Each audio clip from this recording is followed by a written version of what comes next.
All right, so again, good afternoon, and thank you so much for having me.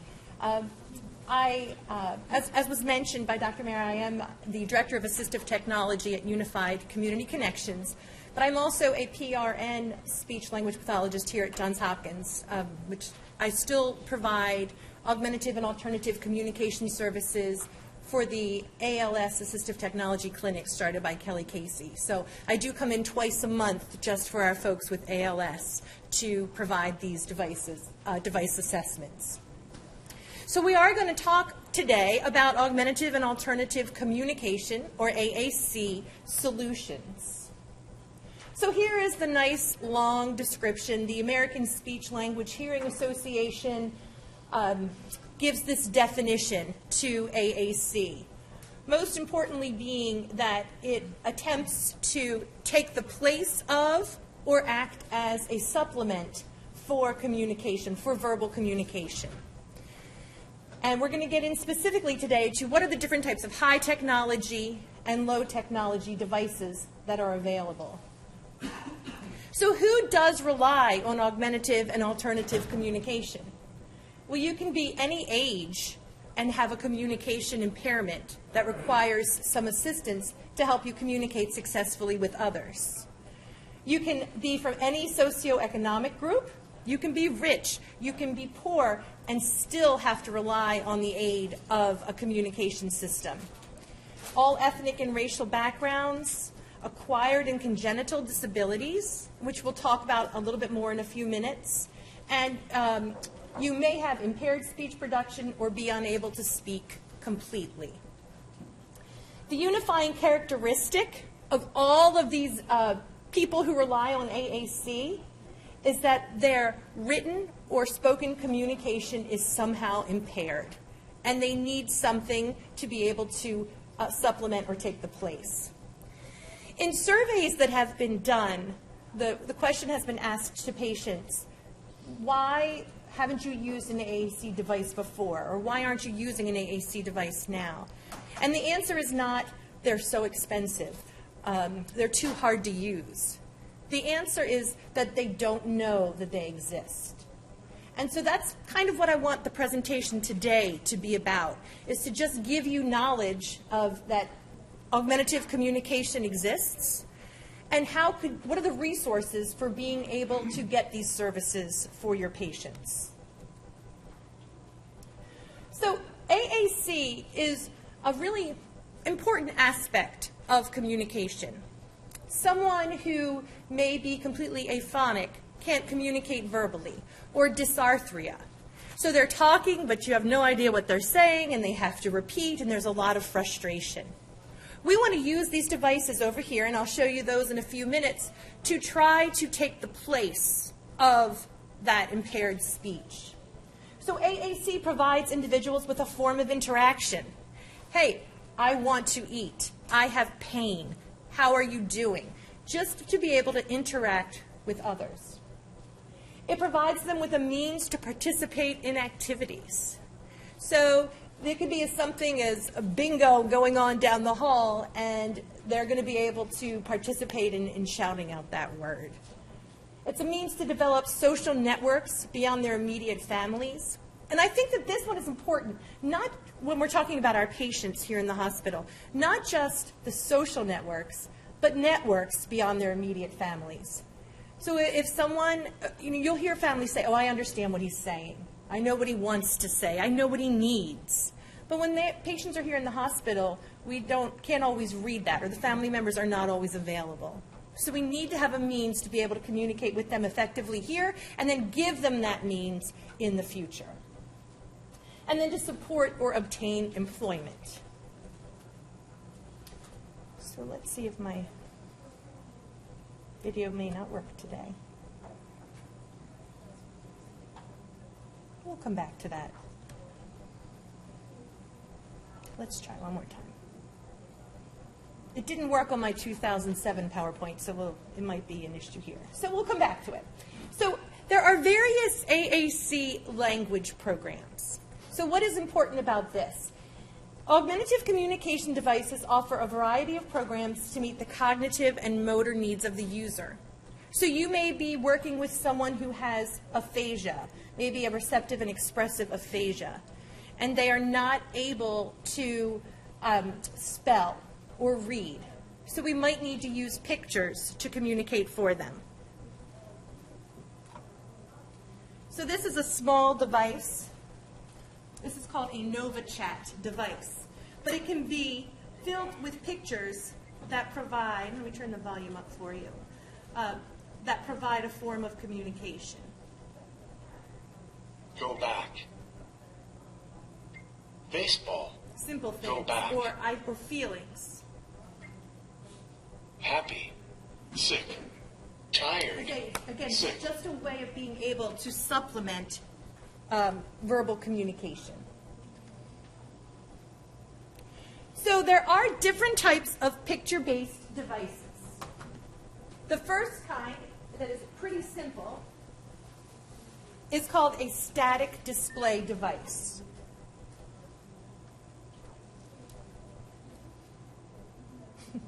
I think part of the problem is I'm in your presentation view. Right. Oh, it did. Okay, great. Thank you. Cookie. I want to go to sleep. So if you notice, with a static display device, the pages never change. Everything that the person will want to say or needs to say is right here on this page. So these types of devices are really simple and usually cost about $200. But what is nice is if you have some cognitive deficits, if you have some expressive language deficits, and it's hard for you to be able to navigate through different pages on a device, you can just press this and say what it is that you need to say. These boards can be customized to the vocabulary that's essential for the individuals. So if I have someone who has language deficits and has difficulty with categorization or function of language, and again, a lot of our folks with aphasia and other language deficits will see this, then we might want to stick with something as really simple as this device, as a static display. I worked with an individual a few years ago with a severe expressive and receptive aphasia who was a lawyer. And it was really hard for him to be able to go from being such a powerful lawyer to using a really simple communication device like this. But what he found out was, hey, at least if I am hitting these buttons on here, I'm able to get what I need, and I'm able to have my needs met. So a static display is very simple. The other type of picture-based device is a dynamic display.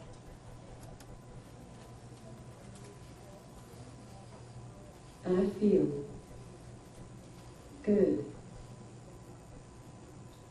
I want to eat. So do you see how the pages are changing as the person is making a choice? That is a dynamic display device, which gives you many more opportunities for communication. Because you're going to choose the category that you want, and then it's going to take you to a whole new page. So my patient does need to be able to categorize, to understand, hey, if I hit the social page, that's going to give me social information. Or if I hit the I feel page, I'm going to get my feelings. So for someone with a little bit of a lot higher level of cognition, they might be able to use a more sophisticated device like a dynamic display. And these are the things that we determine during the AAC assessment. So picture-based devices can be static or dynamic. There are also word-based devices. So I'll use this frequently, and I'll come right back.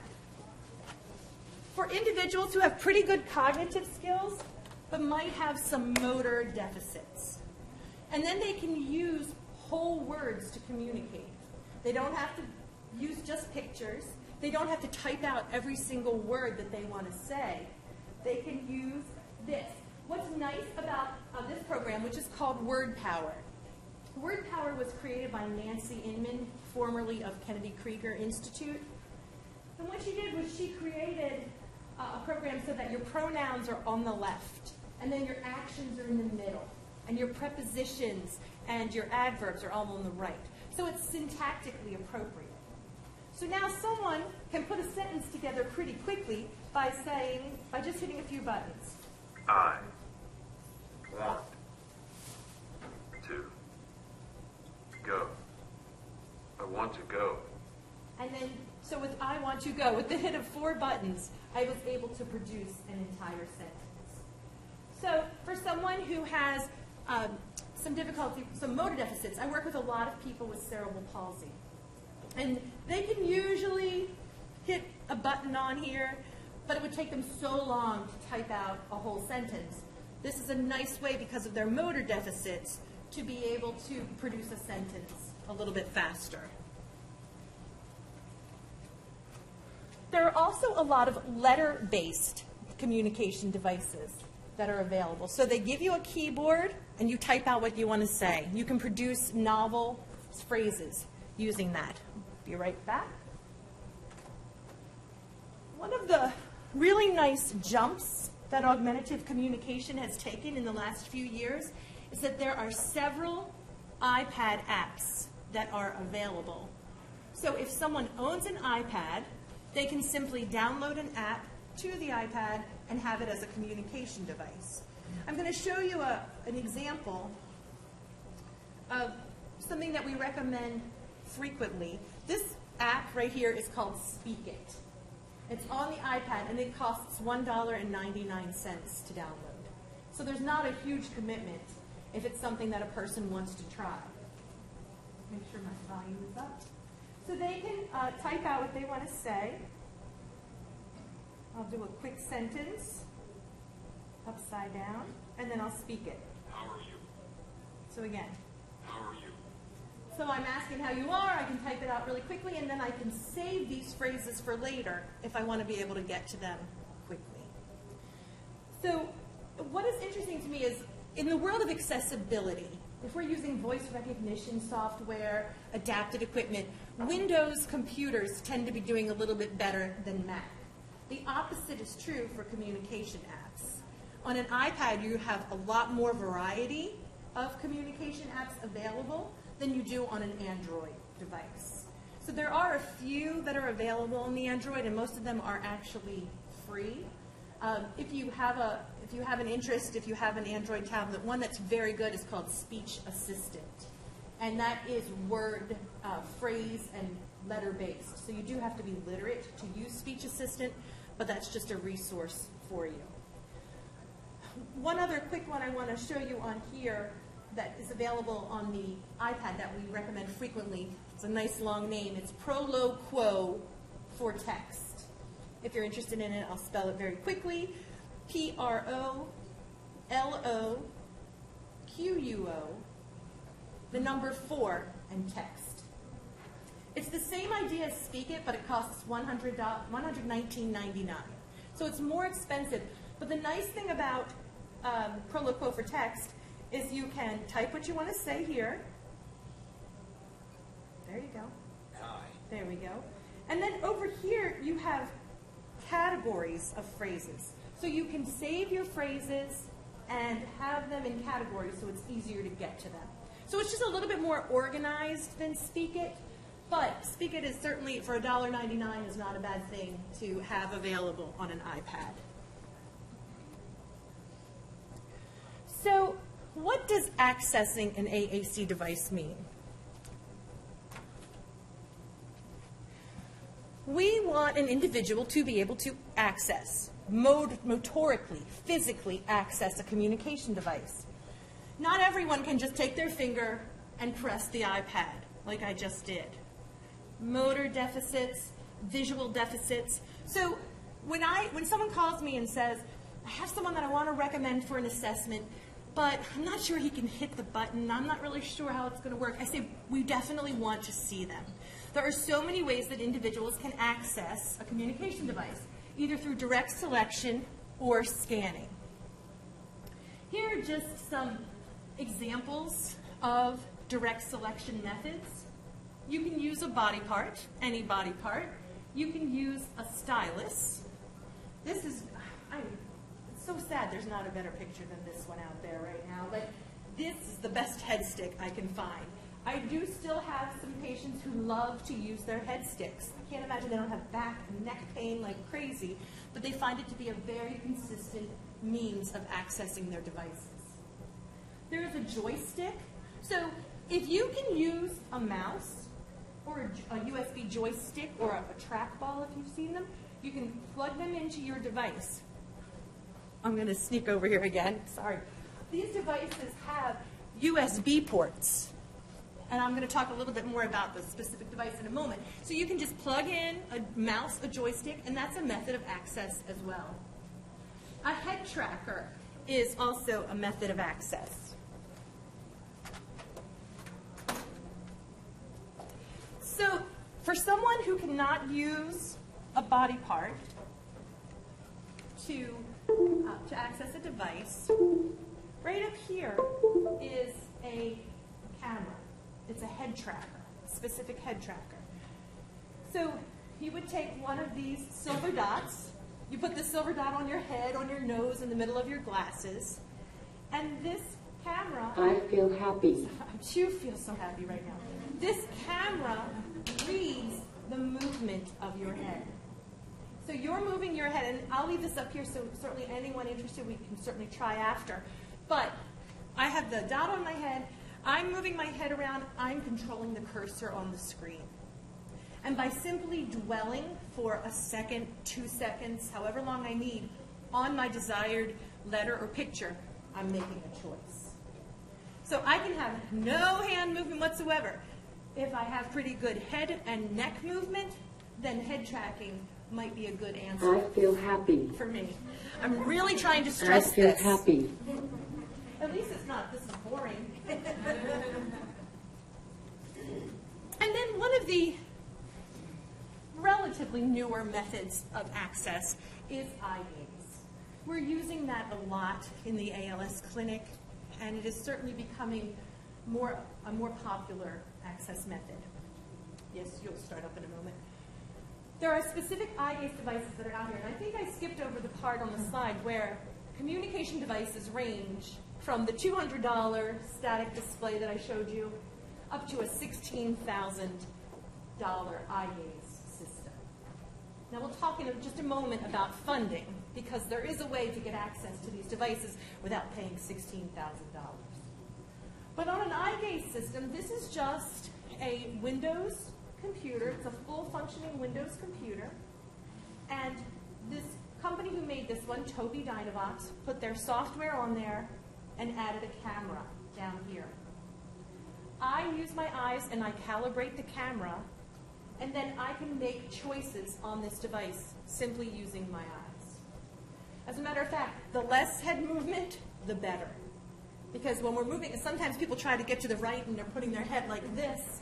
We just want people keeping their head still and straight and using their eyes to make choices. The camera is able to read the movement of the eye and can select, I'm in pain, I need to be turned. I want to discuss end-of-life decisions. There's a lot that people have to say, and using an eye gaze system for someone with significant motor deficits is an option.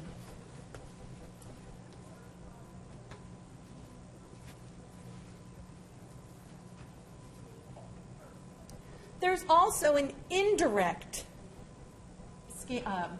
access method.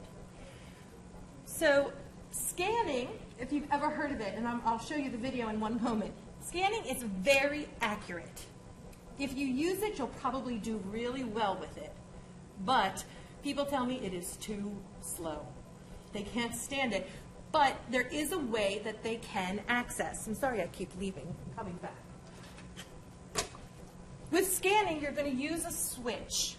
It can be a small switch, a larger switch, that's accessed via any body part. A gross motor hit, an elbow, a knee, a foot. As the device scans through each picture, when it gets to what you want, you're going to choose it. So look right here. It's green, it's a little hard to see. This is the switch in this video. I'm going to hope the video plays.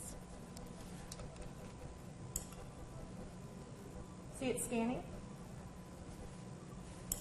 Hit the switch. I want a vacation. Let's go to the beach. Definitely. So that is scanning. The device automatically goes through each of the buttons, each of the pictures, each of the letters, each of the words. And when it gets to the one I want, I'm going to hit my switch. So you don't really need to have good fine motor skills to be able to access a switch, because it could be a gross motor hit of the head, of the foot, as I mentioned. So there are a variety of ways to be able to access augmentative communication devices. And that's what we want our patients to know, that there is definitely an option for them. Most people are able to find some way to access. Also, for our physical therapy friends, mounts are available so that the devices can be accessed from a wheelchair, a bed, or just a chair. You can see on that far one that the wheelchair mount is connected to the wheelchair, so wherever the patient goes, the device is with them. Over here is a rolling mount, which works perfectly if they're in their recliner, if they're laying in bed, you can roll it under the bed. So there's ways for a person to be able to have their device with them at all times. Before I get into what's going on with AAC devices at Johns Hopkins, I just want to show you a couple more simple things, and I'll bring them over.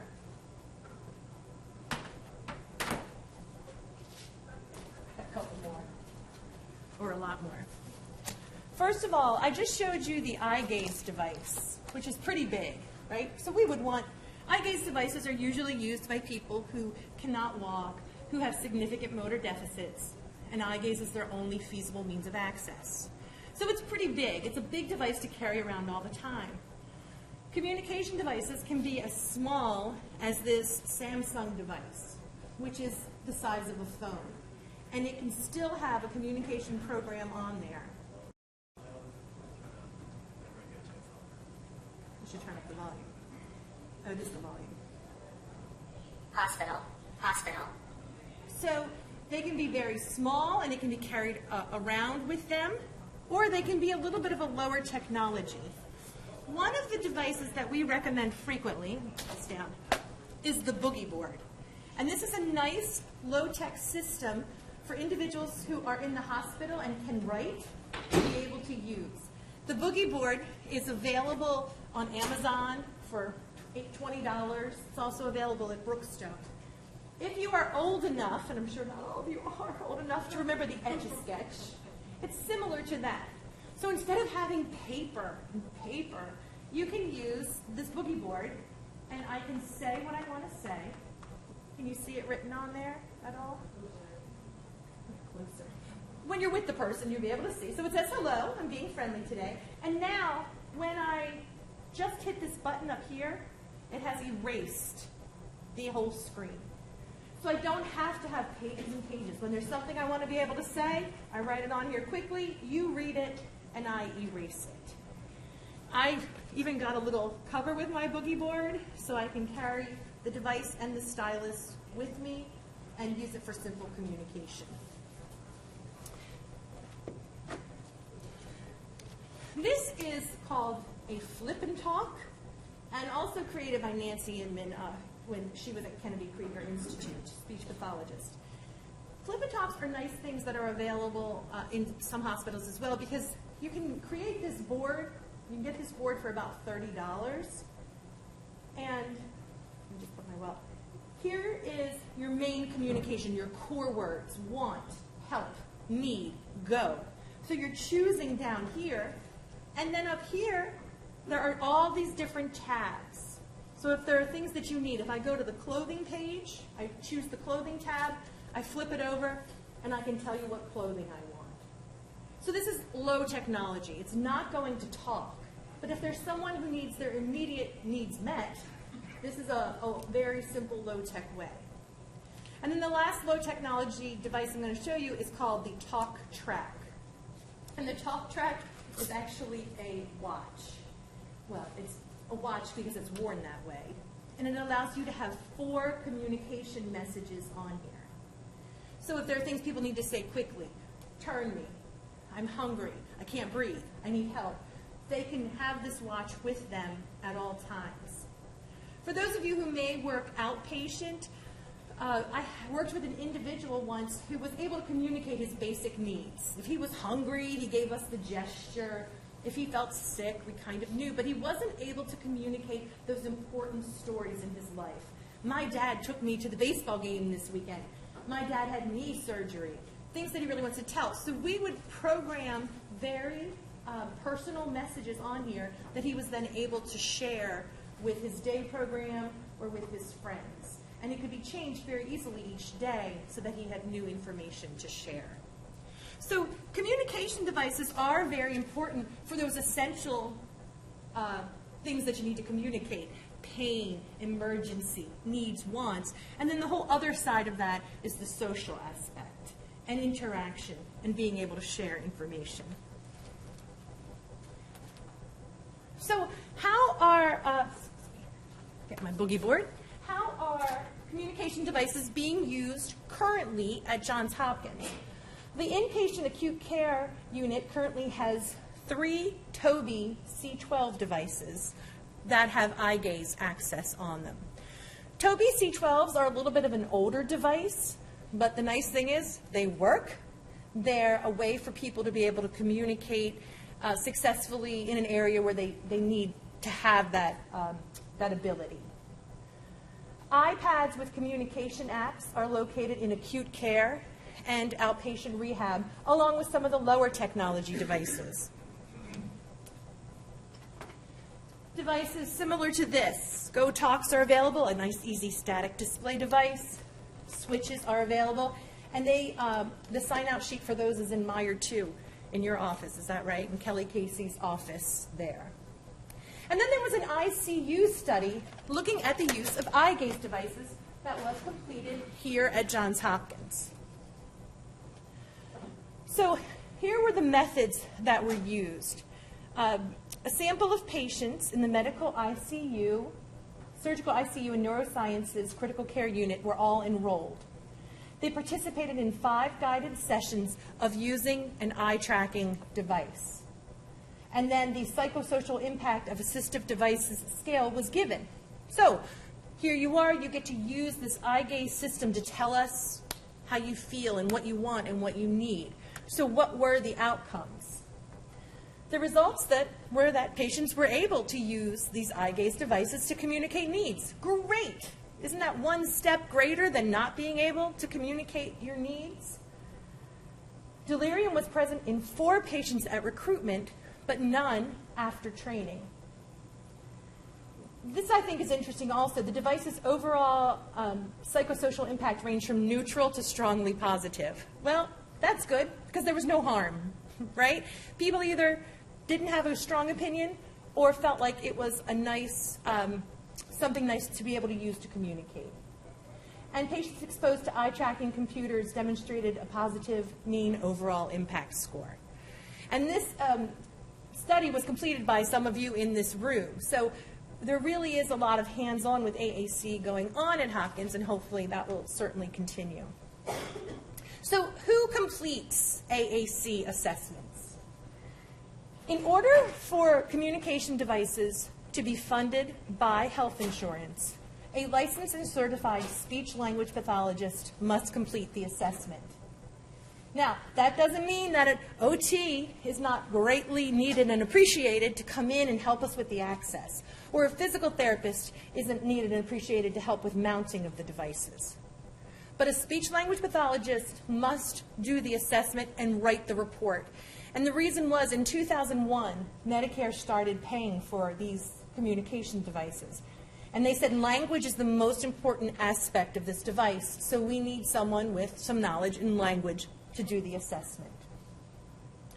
So any speech-language pathologist who does an assessment should have a knowledge of AAC devices and the funding process and the assessment. So I want to just give you an overview of the funding for AAC devices, because this is kind of important, especially for those of you who work with inpatients. In order for an AAC device to be funded via health insurance, Medicare, Maryland Medical Assistance, or other medical assistance, private insurance, the patient must be living in what's considered to be his or her own home. And the reason for this is Medicare, again, the guiding force that says If someone is in the hospital or in a long or short-term care facility or a nursing home or a hospice program, we, Medicare, are paying for them to be there. So, or we, the insurance companies, paying for them to be there. So the hospital or the nursing home should be providing everything the individual needs. I think we could really debate that for a very long time. The bottom line is, if a person is in a hospital, if they're in any type of long-term care, rehab, a nursing home, SNF, even if they have hospice services in their own home, insurance is not going to pay for the purchase of a device. So how does that affect all of you who work with inpatients? I don't want to say that yet. I'm going to say something else. I'm going to come back to that. So how does this affect you? What is really important is knowing where to refer and how to refer. And I'm going to show you that slide in a minute. I just wanted to say that first. So funding AAC devices. The speech-language pathologist must complete an assessment. We have to get a doctor's prescription and other paperwork. So it is truly a process to get the funding packet together. And then once we send it in for funding, Medicare will typically pay for 80% of the cost. So 80% of this $16,000 device is going to be covered by Medicare.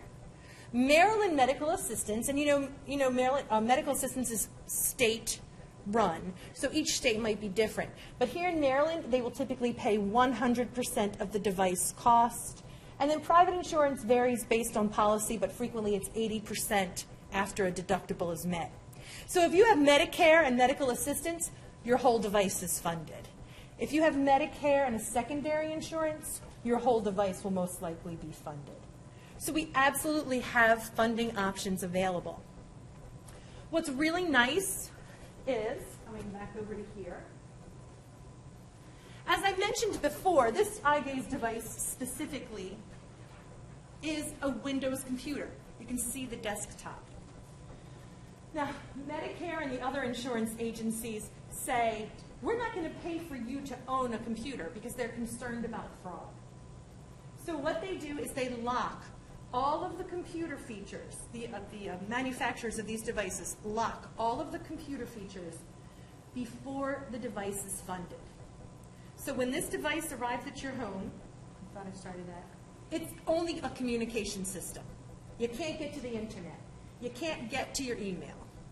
But wait, there's a trick. So once the device comes to your home for a $50 fee, depending on the company, this company, Pranky-Romic is a company that's $50. This one's only $25. You call the manufacturer, you pay them $25, and they will give you an unlock code. So then all of a sudden the device is unlocked. It's a full functioning computer system. And I don't know why this one doesn't want to start up. And you can email using this. You can connect your phone via Bluetooth. You can use, if you're using eye gaze, you can use eye gaze to Skype, to text message, to make telephone calls, to change the channels on your television. So once it becomes that full functioning computer, you now have access to verbal and written communication. A few years ago, just very quickly, there was Medicare, the Centers for Medicare and Medicaid decided they weren't going to ever allow you to unlock your device. And there was a big fight saying, don't people communicate written? Don't people use written communication to talk to their doctors? Don't we need to have communication outside of our small circle that's in our homes? And so that was actually overturned, and so now we can get full functioning computers for individuals. Because written and verbal communication is so important in our lives right now. So just a few more things. So when should you refer for an AAC assessment? If a patient is unable to communicate verbally due to a variety of reasons, then they could benefit from an AAC assessment. Now, I didn't say they could benefit from an AAC device, because we don't know that for sure until we've actually met with them, completed the assessment, kind of got their view on how they feel about it, and see if it's something that could meet their needs. It's also really good to refer if a person has limited speech or language output or is difficult to understand. So the referral that's not too hard. If we have difficulty understanding someone or if they're unable to communicate, then this is a good way to go. Even if a patient is not in his or own home, the assessment process can still take place. So if someone is in the hospital, for example, speech-language pathologists here could use low-technology devices to determine if the patient is able to identify pictures, if they can use simple communication methods, and then we'll know that maybe once they leave the hospital, they could have a full assessment and get the device funded. You can provide the patient or family with contact information of an AAC evaluator and assist the family and patient in understanding the importance of AAC in daily life. This is an assistive technology handout that was actually created by Kelly Casey, the director of our AT clinic. And this is a really nice referral form that is available on the iDrive, or we could have you send it out to everyone in PM&R. That's a nice thing to hand to your patients or your patients' families. So what is assistive technology? And Kelly used nice, simple wording so that people who are not familiar with augmentative communication would hopefully be able to understand what is on here. So it just tells you some of the different types of communication, and then here are some referral possibilities. You're not going to find a whole lot of people who do augmentative or speech-language pathologists who specifically do augmentative and alternative communication. Any SLP can do the assessment as long as you have access to different communication devices. But here's just some general referrals, and here's page 3 of it as well. University of Maryland, formerly Kernan, is actually really starting to build up an assistive technology augmentative communication program there, and they are seeing a lot of individuals. And then the last resource up there is the Maryland Technology Assistance Program, Maryland TAP, which is located in Baltimore, and that is a state-funded organization. They have a variety of communication devices that anyone can come and borrow for 30 days. So if you feel like you want to do an assessment or try with someone who's in the hospital, you can contact Maryland TAP and borrow a device from them. So the last thing is AAC devices can empower those with communication deficits. This one kills me because we run into this way too much. There's no need for Saul's talker thing, Mr. Psychologist. I can answer for him. And that's really what we want to avoid. We want individuals to have a voice, even if it's a synthesized or computer-generated voice. We want them to be able to make their own decisions and communicate those important matters in life. I do have different devices that are up here if anyone at the end wants to play or touch or try. And I do also have some cards in case you want to contact me with any questions. But are there any questions right now? Yes. I'm curious to know how you extract what the patient wants to say when you're putting in actually as one of the favorites or, So when we're creating the vocabulary for them, yeah, that's a great question. There are different methods for obtaining vocabulary. Just quickly, one would be an interview, interviewing the family. What are this individual's most important people and activities? What are the things he needs to be able to communicate? Another one is called an ecological inventory, where you're actually observing the individual in their day and seeing what they might come upon and what things they might have to be able to say, and then putting that on there. So as a speech-language pathologist, if I go and program your device today, it's not finished. It's going to be continual. We like to train the families so that they could go back and add more vocabulary as the need arises. Yes?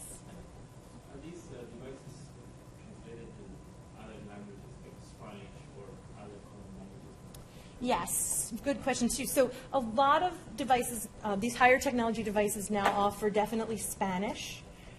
Some are now coming out with French. If you're looking for a little bit of a different, maybe less popular language, you would want to consider using the iPad. Because believe it or not, the apps on the iPads have more options for different languages. Yes? how would you suggest navigating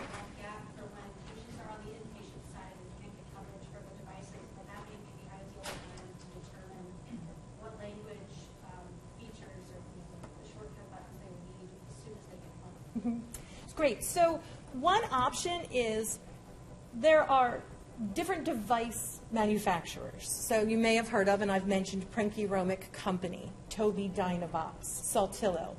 Each of those companies have vendors, sales vendors, who are very happy to come in, even when a person is still in the hospital, and trial some different devices with them. So they can't do an assessment, but at least the patient and the therapists would be able to try word-based or picture-based or different language pages to see which one might work the best. Then it's not a bad idea because you can send the patient home with, hey, you know what, we trialed this device with this and it worked pretty well for you. Make sure you tell whoever does the evaluation. So that's certainly one way. Another way would be introducing through low technology to see if you could at least kind of get an idea of what might work best for them. Any other questions? Thank you very much. Please feel free to come up.